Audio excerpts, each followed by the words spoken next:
प्यारो वृंदावन,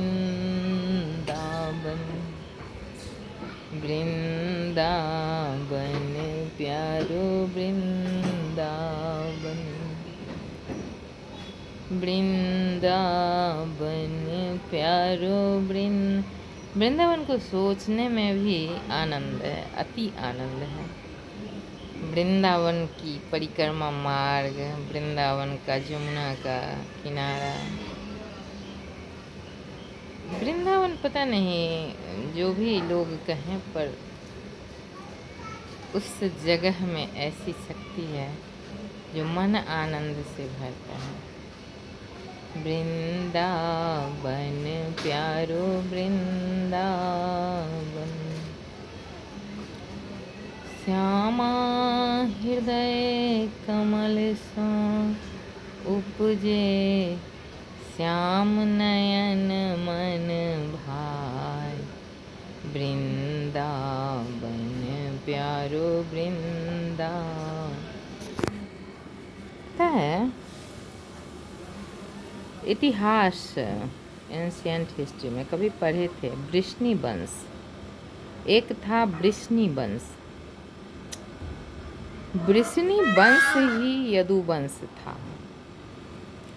वृष्णि वंश के संस्थापक राजा ययाति के दादा रहे होंगे।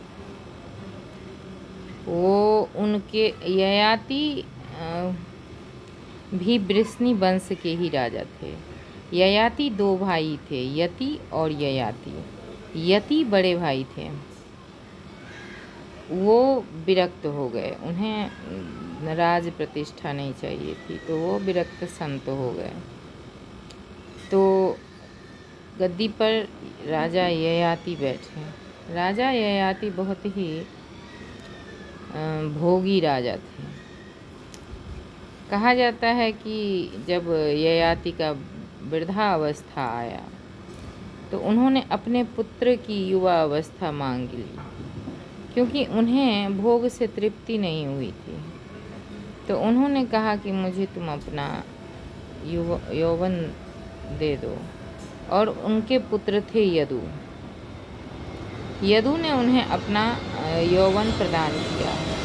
इतनी उन लोग में होती थी शक्ति, उन लोग इतने यज्ञ अनुष्ठान करते थे, जो उन लोगों में इतनी शक्ति होती थी कि वो ये सब कर पाते थे। और ये राजा यदु ययाति के पुत्र थे। ययाति की शादी, राजा ययाति की शादी शर्मिष्ठा से हुई थी। शर्मिष्ठा नहीं, देवयानी से हुई थी। देवयानी शुक्राचार्य की पुत्री थी। तो देवयानी और शर्मिष्ठा जो थी वो राजा ययाति की पसंद थी। जिस बात को लेकर देवयानी को हमेशा जलन ईर्ष्या होती रहती थी कि राजा की पत्नी मैं हूँ, राजा उसे क्यों इतना स्नेह करते हैं, जो भी। तो राजा यदु जो थे, ययाति जब बूढ़े हो गए, वृद्धा हो, तो उन्हें पश्चाताप होना शुरू हुआ कि मैं कैसा पापी हूँ, मुझे अभी तक तृप्ति नहीं हुई। इतने सारे भोगों को मैंने भोगा, फिर भी मुझे तृप्ति नहीं हुई। तो उन्हें धिक्कार हुआ और उन्होंने अपने पुत्र को अपना सब कुछ सौंपकर और वानप्रस्थ को चले गए। तो राजा यदु के नाम से ही यदु कुल हुआ, यदु वंश हुआ। और राजा ययाति के पुत्र थे राजा यदु, उन्हीं के नाम से यदु कुल हुआ। नहीं तो ये पहले वृष्णि वंश था। भगवान कृष्ण भी वृष्णि वंश में पैदा हुए थे। भगवान कृष्ण का वंश था वृष्णि वंश, जो बाद में यदुकुल हुआ।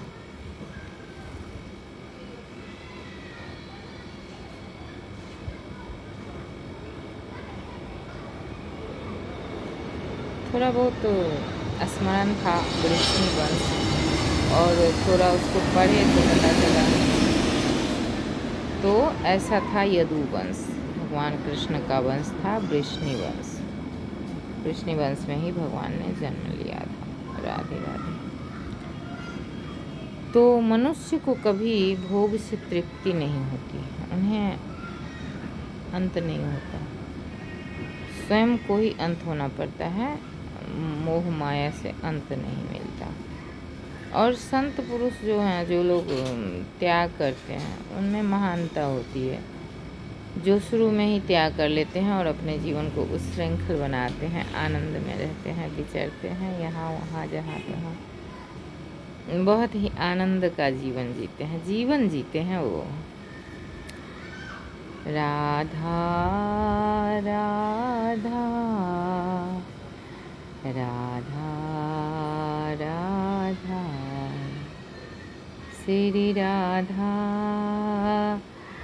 मौसम लग रहा है कि मानसून आ गया है और मौसम बहुत अच्छा है, हवा है, ठंडा ठंडा हवा है और बारिश नहीं हो रही है, लेकिन होने जैसा लग रहा है।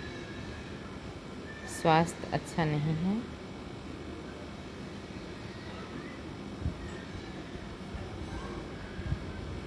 राधा राधा राधा राधा, सब कुछ भगवान का है, कुछ भी अपना नहीं है, कुछ भी शरीर भी अपना नहीं है, सब कुछ भगवान का है, सब कुछ प्रकृति का है। इस प्रकृति में निर्माण हुआ है और इस प्रकृति में लीन होना है, इसलिए सिर्फ भगवान का स्मरण ही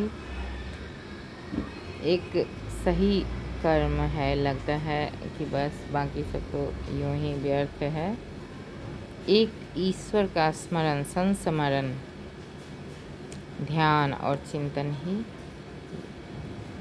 सत्य है, यथार्थ है। हाँ, रामायण में एक लाइन है, सुनहु उमा मम अनुभव अपना,